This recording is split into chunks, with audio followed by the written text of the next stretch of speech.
మీరంతా కూడా మీ ఇంటి మీద క్రిస్మస్ వస్తే ఏం పెడతారు? మీ ఇంటి మీద స్టార్ పెట్టారు. మీ ఇంట్లో రక్షకుడు ఉన్నాడా? మీ ఇంట్లో రక్షణ ఉన్నదా? రక్షకుడు ఉంటే ఏముంటుంది? సంతోషం ఉంటుంది, ఆనందం ఉంటుంది, ఆహ్లాదకరమైనటువంటి వాతావరణం కనిపిస్తుంది. ఏ రోగము, ఏ దరిద్రము, ఏ లేమీ లేకుండా కలిగిన దానిలో ప్రతి మానవుడు కూడా ఏమవుతాడంట? తృప్తి చెందుతూ దేవుడు నాకు ఇది ఇచ్చాడు, ఇది చాలు అని సంతోషంగా వెళ్తాడంట. కానీ ఇంటి మీద స్టార్ పెట్టి కూడా ఇంటిలో రక్షకుడికి స్థానం ఇవ్వకపోతే ఏమొస్తాయి తెలుసా? శ్రమలు, కష్టాలు, బాధలు, గొడవలు, మనస్పర్ధలు, అసూయలు, ద్వేషాలు, పక్కింటోళ్ళ గురించి, వీళ్ళ గురించి, వాళ్ళ గురించి, సాడీలు, పుకార్లు,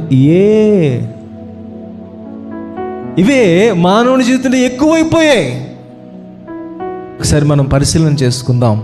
మన ఇంటి మీద స్టార్ పెట్టుకున్న మనం పండగను జరుపుకోవటానికి అప్పచ్చులు, లేకపోతే ఏంటండి బిర్యానీలు, లేకపోతే కేకులు, ఇలాంటివి కాదు మన ఇంట్లో ఉండాల్సింది. ఏముండాలా?